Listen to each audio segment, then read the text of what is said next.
नमस्कार सभी को। मित्रों, जैसा कि हम सभी जानते हैं, हम द्वितीय वर्ष के 5वें प्रश्न पत्र के वैकल्पिक भाग मानवाधिकार शिक्षा के विषय में चर्चा कर रहे हैं। विगत कक्षाओं में हमने प्रथम अनुवृत्ति के कुछ बिंदुओं पर आपसे चर्चा किया। कल से हम मौलिक अधिकार या संविधान में प्रदत्त मानवाधिकारों के संदर्भ में चर्चा कर रहे हैं। इसकी परिचयात्मक पृष्ठभूमि और 12वें अनुच्छेद से लेकर के और क्रमशः 18वें अनुच्छेद तक के बिंदुओं के विषय में कल हमने आपसे चर्चा किया था। यहाँ से आगे आज हम 19वें से लेकर 22वें अनुच्छेद के विषय में चर्चा करेंगे। साथियों, जैसा कि हम सभी जानते हैं कि संविधान के तीसरे भाग में जो भारतीय नागरिकों को मौलिक अधिकार प्राप्त हुए हैं, इन अधिकारों में दूसरा जो मौलिक अधिकार है उसे स्वतंत्रता के अधिकार के नाम से जाना जाता है। इन स्वतंत्रता के अधिकारों का वर्णन मूल संविधान के अनुच्छेद 19 से लेकर के 22 तक किया गया है। चूंकि इससे पहले की पृष्ठभूमि अर्थात मौलिक अधिकार किसे कह रहे हैं और 12वें से लेकर के 18वें अनुच्छेदों तक की चर्चा हमने पिछली कक्षा में कर ली है, इसलिए बिना किसी परिचय के, बिना किसी औपचारिक प्रस्तावना के हम अगले अपने बिंदु पर आते हैं और स्वतंत्रता के अधिकार के संदर्भ में चर्चा करते हैं। साथियों, स्वतंत्रता के अधिकार जैसा कि नाम से ही स्पष्ट हो रहा है, स्वतंत्रता से तात्पर्य है हर एक व्यक्ति अपने एक निर्धारित दायरे में रह करके कार्य करने के लिए अधिकृत है, जीवन जीने के लिए अधिकृत है, जीवन यापन करने के लिए अधिकृत है, आजीविका के लिए, संसाधनों के अन्वेषण के लिए अधिकृत है, अपनी जो मानसिक विचार हैं या फिर अपने जो भी विचार हैं, भाव भंगिमा है, उनको प्रदर्शित करने के लिए वो अधिकृत है। अपने किसी बिंदु से देश के, राष्ट्र के या फिर राज्य के या किसी संस्था के किसी नियम कानून से यदि असहमत है तो शांतिपूर्वक उसका विरोध करने के लिए वो अधिकृत है, उसको स्वतंत्रता प्राप्त है। स्वतंत्रता और स्वच्छंदता वस्तुतः दो शब्द हैं, इनको आप एक बार समझिएगा, आप संभवतः जानते भी होंगे। स्वतंत्रता से तात्पर्य है एक निर्धारित नियम विधान में रहते हुए, नीति नियमों का अनुसरण करते हुए और फिर जीवन यापन करना। वहीं स्वच्छंदता में व्यक्ति के लिए कोई निर्धारित नियम नहीं होता है, कोई अनुशासन नहीं होता है, कोई कानून नहीं होता है, अपितु वो जब चाहे, जैसे चाहे वैसा जीवन जी सकता है। जैसे ऑटोक्रेटिक रूल्स में जो होते हैं, राजतंत्रात्मक जो व्यवस्थाएं होती हैं, उन व्यवस्थाओं में राजा कई बार तानाशाह का रूप धारण कर लेता है। वह स्वच्छंद है, नीति का, नियम का स्वयं निर्माण करने के लिए, उसकी व्याख्या करने के लिए और अधिरोपण के लिए भी स्वतंत्र होता है, वो स्वच्छंद होता है।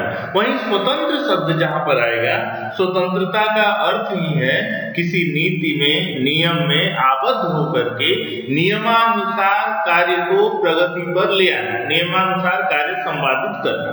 तो ये जो दूसरा मौलिक अधिकार संविधान में हमें मिला हुआ है, ये है स्वतंत्रता का अधिकार। स्वतंत्रता के अधिकार से क्या स्पष्ट हुआ? एक नीति नियम में रहते हुए विशेष रूप से हमें कुछ अधिकार प्राप्त हुए हैं, जिनको स्वतंत्रता के अधिकार के नाम से हम जानते हैं। इन अधिकारों का वर्णन हमारे मूल संविधान में 19 से लेकर के 22वें अनुच्छेद तक किया गया है। और इस 19वां जो अनुच्छेद है, इसमें इस 19वें अनुच्छेद में यह कहा गया है कि 6 प्रकार के मुख्यतः स्वतंत्रता प्राप्त है। पहले 7 हुआ करता था, अब 6 है। क्यों है, कैसे है, बताते हैं आपको। पहले 19 का जो अ भाग है या क भाग है, इसमें व्यक्ति को बोलने की स्वतंत्रता है। हर व्यक्ति के मस्तिष्क में नए विचार आते हैं, उन विचारों को अपेक्षानुसार, आवश्यकता अनुसार, परिस्थिति के अनुसार अभिव्यक्त करने की सबको आजादी है, सबको स्वतंत्रता है। तो हर व्यक्ति अपना पक्ष, अपना अभिमत जिस समूह में वो है उस समूह में रख सकता है, उसको बोलने की स्वतंत्रता है। फिर 19वें का जो ब भाग है, ख, 19 का ख, वह कहता है कि शांतिपूर्वक बिना अधिकारों के एक जगह एकत्रित होकर के सभा करने की सबको स्वतंत्रता है। सभा करने से तात्पर्य किसी भी बिंदु के लिए जन जागरूकता हेतु चाहे रैली निकालना, चाहे लोगों को जागरूक करने के लिए उद्बोधन देना, या फिर किसी प्रसंग में अपने अधिकारों की मांग करने के लिए एकत्रित होने की स्वतंत्रता संविधान में दी गई है। 19वें अनुच्छेद का ब भाग इसकी हमें स्वतंत्रता देता है कि शांतिपूर्वक और हथियारों का बिना उपयोग किए, हथियारों अर्थात किसी भी ऐसे तत्व या तथ्य जिससे एक व्यक्ति का नुकसान हो सकता है, वह नुकसान चाहे आंशिक हो या फिर पूर्ण कर हो, अर्थात हथियार में न सिर्फ इसमें गोला बारूद बंदूक ही आएंगे, अपितु जो लाठियां हैं, भाले हैं, इनसे भी व्यक्ति का आंशिक नुकसान हो सकता है। तो इन चीजों के बिना व्यक्तियों को एकत्रित होकर के शांतिपूर्वक सभा करने की स्वतंत्रता प्रदान करता है 19वें अनुच्छेद का ब भाग। तीसरा इसका जो 100 है अर्थात गो भाग है 19वें, वह संघ बनाने की स्वतंत्रता देता है। हर व्यक्ति को अपने अनुरूप समूह निर्माण करने की स्वतंत्रता है। आप देखे होंगे नॉन गवर्नमेंटल ऑर्गेनाइजेशन या स्वयं, इसका सबसे बेहतर उदाहरण है आपके व्हाट्सएप का ग्रुप समूह। आपको इस ग्रुप को बनाने के लिए किसी की अनुमति लेने की आवश्यकता नहीं है। अपने 4 बच्चों को जोड़ करके शाम को घूमने के लिए एक टीम बनाने के लिए आपको किसी की अनुमति लेने की आवश्यकता नहीं है। तो स्वतंत्रता के अधिकार के तहत इसका जो ग भाग है 19वें भाग का सी, इसके तहत संघ बनाने की स्वतंत्रता है। फिर इसका द भाग है या घ भाग है 19वें का घ, यह देश में किसी भी क्षेत्र में आवागमन की स्वतंत्रता प्रदान करता है, अर्थात राष्ट्र का प्रत्येक नागरिक राष्ट्र के किसी भी कोने में यात्रा कर सकता है, आ जा सकता है, इसकी पूर्ण स्वतंत्रता सभी को है। किसी अन्य राज्य के निवासी होने के नाते या किसी क्षेत्र विशेष में जन्म लेने के नाते बाकी दूसरे क्षेत्र में उसकी आवाजाही पर किसी भी प्रकार का प्रतिबंध नहीं लगाया जा सकता है। यही स्वतंत्रता के अधिकार के जो घ 19वें का घ है इसका कहना है। फिर 19वें का अंग है ई, 19 का ई है। यह कहता है कि देश के किसी भी क्षेत्र में सबको निवास करने और बसने की स्वतंत्रता। आपको पता होगा कि जब ये ई भाग में लागू किया गया था तब इसमें जम्मू कश्मीर को विशेष राज्य का दर्जा दिया गया था। उसके तहत उसका जो 370 के 2 बाद के अनुच्छेद थे, दूसरा तीसरा, उसके तहत अपवाद के रूप में उठा, अब उसको निरस्त कर दिया गया है और अब इसीलिए इसको हमने ब्रैकेट में लिख रखा। अब आप कहीं भी निवास कर सकते हैं, बस सकते हैं, इसकी पूर्ण स्वतंत्रता है। 19वें के जो अंग है अर्थात 19वें का जो ई है इसके तहत सबको ये मिला। फिर 19वां का जो एफ है संपत्ति का अधिकार, हमने पहले भी आपसे चर्चा किया था, इसकी भी स्वतंत्रता थी। पहले हम चाहे जितनी संपत्ति रख लें और जैसी संपत्ति रख लें। अब ये संवैधानिक दायरा है, अगर हम संपत्ति रखते हैं तो सरकार को सूचित करना पड़ेगा, कहां से वो संपत्ति आई ये बताना पड़ेगा, कितनी वृद्धि हो रही है ये बताना होगा और आवश्यकता अनुसार, अपेक्षा अनुसार उसके लिए हमें टैक्स भी देना होगा और निर्धारित है कि हम क्या, कितना, कैसा रख सकते हैं। आपको पता ही होगा जैसे जमीन जायदाद में एक निर्धारित सीमा है कि आप कितना ही रख सकते हैं, उससे ज्यादा होती है तो आवश्यकता अनुसार सामाजिक उपयोग हेतु आपसे मांगा जा सकता है, लिया जा सकता है। इसीलिए इसको संवैधानिक अधिकार बना दिया गया है। यही 7वां था। अब इसके बाद 6 बचे हैं अर्थात 19वां का अब जी कहता है कि कोई भी व्यापार या आजीविका चलाने की सबको स्वतंत्रता है। व्यापार आजीविका चलाने की अर्थात अपने जीविकोपार्जन हेतु कोई व्यक्ति दुकान करे या कहीं नौकरी व्यापार करे, कुछ भी करने हेतु उसको पूर्ण रूप से स्वतंत्रता दी गई है।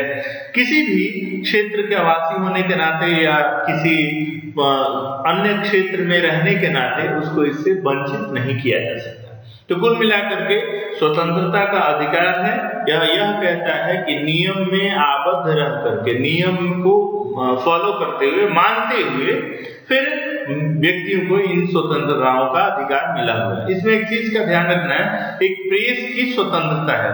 प्रेस की स्वतंत्रता के तहत ही अभिव्यक्ति की आजादी होती है और इसका भी वर्णन 19वें अनुच्छेद के अ भाग है, इसी के तहत दिया गया है। प्रेस की स्वतंत्रता अर्थात बोलने की स्वतंत्रता के अंतर्गत ही प्रेस की स्वतंत्रता को भी समाहित किया गया है। अब 20वां अनुच्छेद है। 20वां अनुच्छेद वस्तुतः अपराधों के लिए दोष सिद्धि के संबंध में संरक्षण प्रदान करता है। अर्थात किसी भी व्यक्ति को गिरफ्तार करके पुलिस चाहे जब जैसे दंड नहीं दे सकती है, अपितु उसको भी अपने मानवाधिकार है, उन मानवाधिकारों के संरक्षण की व्यवस्था करता है अनुच्छेद 20।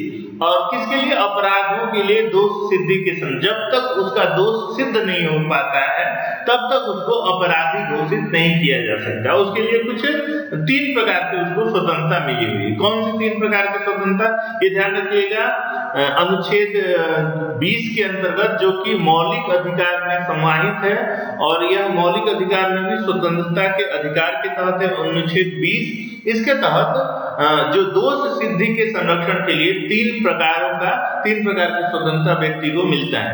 पहला क्या है? किसी भी व्यक्ति को एक अपराध के लिए सिर्फ एक बार ही सजा मिलेगी। अर्थात ऐसा नहीं है कि जिस स्तर पर हो जा रहा है उतने बार कोर्ट में उसको सजा मिल गई। एक व्यक्ति कोई गलती किया, आप जिला सत्र न्यायालय में जाते हैं और वहां पर उसको दोषी सिद्ध करके फिर सजा दे दी गई, वापस उसी बिंदु को लेके आप फिर हाई कोर्ट में जाकर के फिर से उसे दंडित करा दें, या फिर सुप्रीम कोर्ट से जाकर के तीसरी बार फिर से दंडित करा दें, तो एक ही गलती के लिए किसी भी व्यक्ति को सिर्फ एक बार ही सजा मिलती है। यह संरक्षण, यह मानवाधिकार प्रदान करता है अनुच्छेद 20। दूसरा, अपराध करने के समय जो कानून है इसी कानून के तहत सजा मिलेगी, न कि पहले जो कानून था या बाद में जो कानून बनेगा या बनने वाला है उसके तहत। अर्थात एक व्यक्ति आज की तिथि में 10 अक्टूबर 2020 को कोई अपराध करता है, तो 10 अक्टूबर 2020 से उसका केस चलते चलते चाहे 10 अक्टूबर 2030 आ जाए, 10 साल का समय आ जाए, लेकिन उस व्यक्ति को दंडित जो किया जाएगा वो आज के डेट में 2020 में जो नियम कानून हैं, इन्हीं नियम कानून के तहत ही उसको दंड दिया जाएगा। ऐसा नहीं है कि जो नियम कानून समाप्त हो गए हैं 2005 तक जो, या 2009 तक, 2019 तक, उसके तहत उसको दंडित किया जाएगा, या फिर जो नया कोई कानून बन जाएगा उसके तहत दंडित किया जाएगा। अर्थात यह व्यक्ति को एक मानवाधिकार प्रदान करता है कि आज को उसका अवबोध हो कि अगर हम यह गलती कर रहे हैं तो इस तरह की हमें सजा मिल सकती है, और जिस समय वो गलती कर रहा है उस समय जो कानून बना हुआ है उसी कानून के तहत, उसी नियम के तहत उस व्यक्ति को सजा भी दी जाती है। तीसरा, अनुच्छेद 20 का जो तीसरा मानवाधिकार है, जो मौलिक अधिकारों के तहत मानवाधिकार है, और यह कहता है कि किसी भी व्यक्ति को स्वयं के विरुद्ध न्यायालय में गवाही देने के लिए बाध्य नहीं किया जा सकता। ये बहुत महत्वपूर्ण बिंदु है। कई बार कई परिस्थितियों में दबाव दे करके या फिर व्यक्ति को लालच दे करके बयान बदलने के लिए बाध्य करता है, लेकिन अनुच्छेद 20 है यह स्पष्टतः संरक्षण एक प्रदान करता है, चाहे दोषी हो या नहीं हो उसको, कि वो अपने विरुद्ध न्यायालय में गवाही देने के लिए उसको बाध्य नहीं किया जा सकता है। जबरदस्ती करके यह नहीं कहा जा सकता है कि तुम कहो कि तुम ही दोषी हो, उसको इसके तहत संरक्षण प्राप्त है।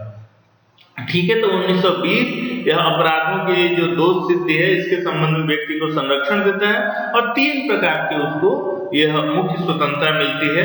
पहला, अपराध के लिए एक बार सजा, एक अपराध के लिए। दूसरा, अपराध करते समय जो कानून हो उसी के तहत सजा मिलेगी। और तीसरा, अपने विरुद्ध गवाही देने के लिए उसको बाध्य नहीं किया जा सकता है। फिर अगला है अनुच्छेद 21। अनुच्छेद 21 प्राण एवं दैहिक स्वतंत्रता का संरक्षण देता है। हर व्यक्ति को जीने का अधिकार है और अपने तरीके से अपने शारीरिक संरक्षण करने का पूर्णतः अधिकार है। इसके तहत किसी भी व्यक्ति को विधि द्वारा स्थापित प्रक्रिया के अतिरिक्त उसके जीवन और वैयक्तिक स्वतंत्रता के अधिकार से वंचित नहीं किया जा सकता है। जीवन और वैयक्तिक स्वतंत्रता से तात्पर्य यह है कि उसको कौन सी वेशभूषा पहननी है, कौन सा उसका खाना क्या है, खान पान उसको क्या रखना है, किस तरह का रहना है, वो समस्त के लिए वो स्वतंत्र है। लेकिन कहाँ पे उसकी स्वतंत्रता में बाधक क्या है, या ये कह सकते हैं नियम क्या है, यह है कि विधि द्वारा स्थापित प्रतिक्रिया के अतिरिक्त, विधि द्वारा स्थापित अर्थात किसी संस्था में, किसी समूह में, किसी संगठन में वो व्यक्ति जुड़ा हुआ है या उसका सदस्य है, तो उस संगठन के जो नियम नीति हैं उसके अतिरिक्त वो वैयक्तिक जीवन कैसा भी जिएगा, और वहां पर जब जाएगा तो उस संगठन के नीति नियम के अनुसार ही उसको वेशभूषा होगी, उसका खान पान होगा, उसका रहन सहन होगा। ऐसा नहीं कि जैसे घर में है वैसे ही। आप कह सकते हैं कि यहाँ पर यह जो 21वां जो है अनुच्छेद यह कहता है कि हर व्यक्ति का दो जीवन है, दो तरह का जीवन, एक तो उसका वैयक्तिक जीवन और दूसरा उसका सामाजिक जीवन या उसका व्यावसायिक जीवन आप कह सकते हैं। तो जिस समाज में वो रह रहा है उस समाज के कुछ नीति नियम है, उसके अनुसार उसको समाज में रहना होता है, लेकिन उसके अतिरिक्त वैयक्तिक जो उसका जीवन है उसमें वह अपने खान पान, रहन सहन, क्रियाकलाप सबके लिए पूर्णतः स्वतंत्र है, उसको वंचित उससे नहीं किया जा सकता। संविधान का जो 21वां अनुच्छेद है उसमें उसको अपने दैहिक जो वेशभूषा या फिर आवरण या फिर खान पान और अपने प्राण रक्षा के जो भी उसका तरीका है उसको स्वतंत्रता दी गई है, उसका वो संरक्षण अपने तरीके से कर सकता है। इसका फिर अनुच्छेद 21वां का क भाग है, यह भी व्यक्ति का अनिवार्य आवश्यकता के रूप में दे दिया गया, और इसमें यह कहा गया कि राज्य जो है 6 से लेकर के 14 वर्ष के आयु के समस्त बच्चों को ऐसे ढंग से जैसा कि राज्य या विधि द्वारा अवधारित यहाँ पर आप करें। राज्य विधि सभी राज्यों ने जो शिक्षा भी समवर्ती सूची में है, उस समवर्ती सूची के अनुरूप सभी राज्यों ने अपनी अपनी शिक्षा व्यवस्था बना रखी है और संघ ने भी बनाया हुआ है। तो यही यहाँ पे तात्पर्य है कि जैसा उन राज्यों में बताया गया और संघ में जैसा बताया गया है, तो उन नियमों के अनुरूप 6 वर्ष से लेकर 14 वर्ष तक के आयु के समस्त बच्चों को निःशुल्क और अनिवार्य शिक्षा उपलब्ध कराएगा। कौन उपलब्ध कराएगा? राज्य उपलब्ध कराएगा या राज्यों का संघ उपलब्ध कराएगा। यह 86वां संशोधन 2002 के तहत संविधान में इसको सम्मिलित किया गया। अनुच्छेद 21 के भाग क के तहत यह उपनिबद्ध है। आप यह पता करिएगा कि 2009 में एक राइट टू एजुकेशन आया था और यह आप 6 वर्ष से 14 वर्ष तक, इन दोनों में क्या फर्क है, क्या सिमिलरिटी, दोनों में क्या जो है मुख्य समानता है और क्या अंतर है, इनको स्पष्ट करके समीक्षात्मक रूप से आप एक पेज लिखेंगे। ठीक है। मुख्यतः अनुच्छेद 21 में क्या, हर व्यक्ति को जीवन जीने की स्वतंत्रता, अपना जीवन, अपना शरीर अपने तरीके से। लेकिन अगर किसी संगठन, संस्था, समूह का वो सदस्य है तो वहां पर उस संगठन के जो नीति नियम है उसके अनुसार उसको रहना होगा, उसके अतिरिक्त वैयक्तिक जीवन उसका अलग होगा। अर्थात सामाजिक जीवन समाज के अनुरूप, वैयक्तिक जीवन वैयक्तिक स्वतंत्रता के अनुरूप उसको जीना होगा। इसीलिए यहाँ पर लिखा हुआ है विधि द्वारा स्थापित प्रतिक्रिया के अतिरिक्त कुछ नियम है, नीति है, उसके अतिरिक्त वैयक्तिक स्वतंत्रता है यहाँ पर। ठीक है। और फिर 21वां का जो को है, इसके तहत 6 वर्ष से लेकर 14 वर्ष तक के बच्चों को अनिवार्य शिक्षा की राज्य जैसा व्यवस्था करेगा वैसे करने के लिए 86वें संशोधन के तहत जोड़ा गया था 2002 में। फिर 2009 में राइट शिक्षा का अधिकार अधिनियम आ गया। इन दोनों में आप देखिएगा अंतर और उसको लिखेंगे, एक पेज लिख करके और हमें भेज देंगे। आपको आज शनिवार है, कल तक आप भेज दीजिए, कल दोपहर 12 बजे से पहले, कल रविवार 11 अक्टूबर को तक आप भेज देंगे। अब इस स्वतंत्रता के अधिकार के जो 4 अनुच्छेद थे 19, 20, 21, 22, उसमें चौथा अनुच्छेद है 22 हम 19, 20, 21 पर चर्चा कर ली। 22वां क्या कहता है कि कुछ दशाओं में गिरफ्तारी और निरोध में संरक्षण, निरोध अर्थात उसका अवरोधन में संरक्षण प्राप्त है व्यक्ति को। दरअसल मूल संविधान का यह हिंदी अनुवाद है, इसलिए ऐसे शब्द इसमें आ रहे हैं जिसको आप समझने का प्रयास करिएगा। अगर किसी भी व्यक्ति को मनमाने ढंग से हिरासत में ले लिया गया हो तो उसे 3 प्रकार की स्वतंत्रता दी गई। मनमाने ढंग से अर्थात पुलिस को शिकायत मिल गई कि कोई व्यक्ति अपराध किया हुआ है, उतना सुनने मात्र से पुलिस उस व्यक्ति को उठा करके ले जाती है। ऐसी परिस्थिति में उसको कुछ मानवाधिकार प्राप्त है जो अनुच्छेद 22 के तहत जो स्वतंत्रता का अधिकार है, इस मौलिक अधिकार के तहत अनुच्छेद 22 के तहत उसको 3 प्रकार के मुख्य स्वतंत्रता दी गई है। कौन कौन सी? पहला, हिरासत में लेने का कारण बताना होगा। पुलिस को यह बताना होगा कि वो व्यक्ति को क्यों हिरासत में ले रही है। दूसरा, 24 घंटे के अंदर आने जाने के समय को छोड़कर, अर्थात व्यक्ति जहां से गिरफ्तार कर रहा है वहां से थाने की दूरी अगर 10-20 किलोमीटर, 50 किलोमीटर, जितनी भी दूरी हो, उस समय को छोड़ करके गिरफ्तार किए जाने वाले समय से 24 घंटे के अंदर किसी न किसी न्यायाधीश के समक्ष उसको या कोर्ट में उसको पेश करना होगा, दंडाधिकारी के समक्ष पेश करना होगा। अगर हिरासत में ले लिया तो पहले कारण बताना होगा हिरासत में लेने का। दूसरा, 24 घंटे के अंदर उसको न्यायालय में पेश करना होगा। और तीसरा, उसे अपने पसंद के वकील से सलाह लेने का अधिकार होगा। वो व्यक्ति के ऊपर अगर कोई कोई चार्ज लगाया जाता है, कुछ नियम लगाया जाता है, दोषारोपण किया जाता है, तो उस दोषारोपण के विरुद्ध अपना पक्ष लेने के लिए किसी भी वकील से सलाह लेने का उसको पूर्णतः अधिकार दिया जाएगा। यह अनुच्छेद 22वां कहता है। इसके तहत एक और निवारक अधिनियम है, उसको भी हमें जानना चाहिए।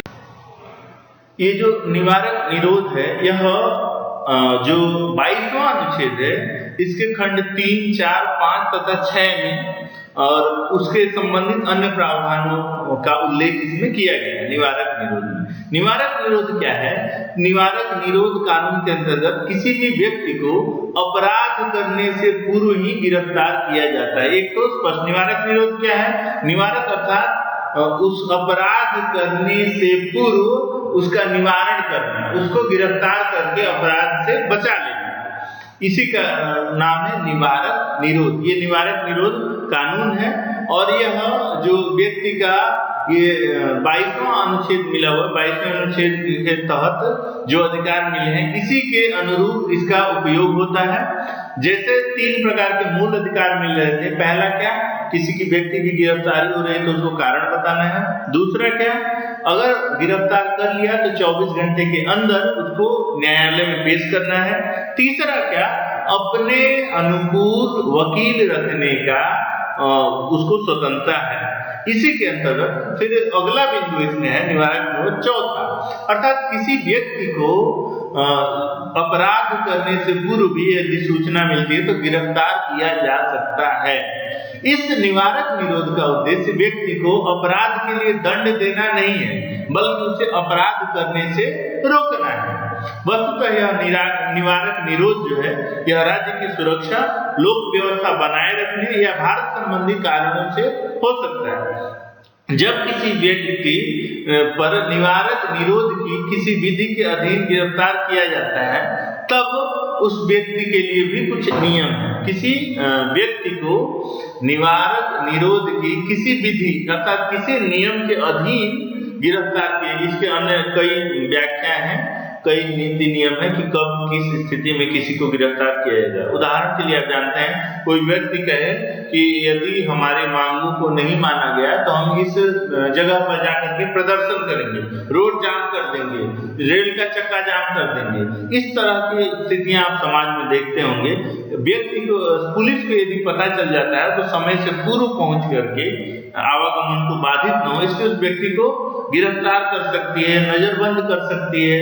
यह उसको पुलिस को नजरबंद करने के लिए यहाँ पर स्वतंत्रता दी गई है। लेकिन व्यक्ति की स्वतंत्रता को हानि न पहुंचे, इसलिए उसको इसका मुख्य जो उद्देश्य है वो व्यक्ति को दंड देना नहीं होता है, अपितु अपराध होने से बचाना, अपराध से रोकना इसका मुख्य उद्देश्य होता है।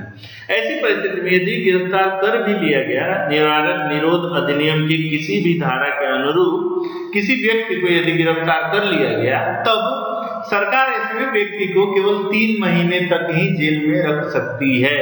ऐसे व्यक्ति को जो सामाजिक उच्छृंखलता न हो इसलिए गिरफ्तार कर लिया है यदि, तो 3 महीने से ज्यादा उसको जेल में नहीं रखा जा सकता। दूसरा, अगर व्यक्ति को 3 महीने से अधिक समय के लिए जेल में रखना हो तो इसके लिए सलाहकार बोर्ड का प्रतिवेदन प्राप्त करना पड़ता है। सलाहकार बोर्ड अर्थात किन कारणों से गिरफ्तार किया गया उसके लिए एक कमेटी गठित होती है, फिर वो समीक्षा करती है कि उन कारणों का जो है वो उपचार हुआ या नहीं, उन कारणों का समाधान हो पाया है या नहीं। यदि समाधान हो पाया है तब तो उसकी रिहाई हो जाती है, और नहीं हो पाया है तब ऐसी परिस्थिति में उस प्रतिवेदन के आधार पर ही उस व्यक्ति को कंटिन्यू किया जा सकता है, आगे भी बंदी बनाया जा सकता है।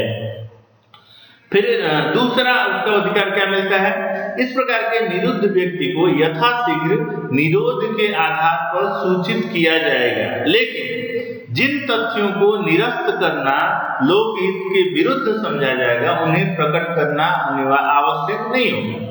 जिस व्यक्ति को नजरबंद किया गया उसको बताया जाएगा भाई तुमको किस लिए नजरबंद किया गया है, समाज को भी न्यूज़पेपर के माध्यम से भी उसको बताया जा सकता है। लेकिन लोकहित के विरुद्ध यदि कोई कार्य हो जो जिससे सामाजिक अहित होने वाला हो, ऐसी चीजों को सरकार चाहे पुलिस चाहे तो लोगों को भी नहीं बता सकती है, उस व्यक्ति को भी नहीं बता सकती है, इसलिए उन्हें प्रकट करना आवश्यक नहीं है। फिर तीसरा, निरुद्ध व्यक्ति को निरोध आदेश के विरुद्ध अभ्यावेदन करने के लिए शीघ्रातिशीघ्र अवसर दिया जाना चाहिए। यह जो 22वां का तीसरा, चौथा, पांचवा, छठा इत्यादि में जो भी प्रावधान है उसके तहत उसको एक यह भी स्वतंत्रता दी गई है कि वो व्यक्ति चाहे तो अपने विरुद्ध अपने जो उसको गिरफ्तार किया गया उस गिरफ्तारी के विरुद्ध कोर्ट में अपील कर सकता है, निवेदन कर सकता है, यह भी इसमें बताया गया। तो इस प्रकार से हमने देखा कि मुख्यतः 3 जो है व्यक्ति को इसमें स्वतंत्रता मिलती है 3 प्रकार की। क्या, यदि व्यक्ति को गिरफ्तार किया गया है तो उसको कारण बताया जाएगा। दूसरा, उसको गिरफ्तार करने के 24 घंटे के भीतर कोर्ट में पेश किया जाएगा। तीसरा, अपने मनपसंद वकील रखने के लिए उसको स्वतंत्रता दी गई है। फिर चौथा, निवारक निरोध आ जाता है, इसके तहत अपराध करने से पूर्व भी किसी को गिरफ्तार किया जा सकता है और ये आम आदमी के संरक्षण के लिए, उस व्यक्ति के जीवन के संरक्षण के लिए है, उसको दंडित करना इसका उद्देश्य नहीं है, अपितु अपराध करने से रोकना उद्देश्य है, इसीलिए यह मानवाधिकार के अंतर्गत आ रहा है।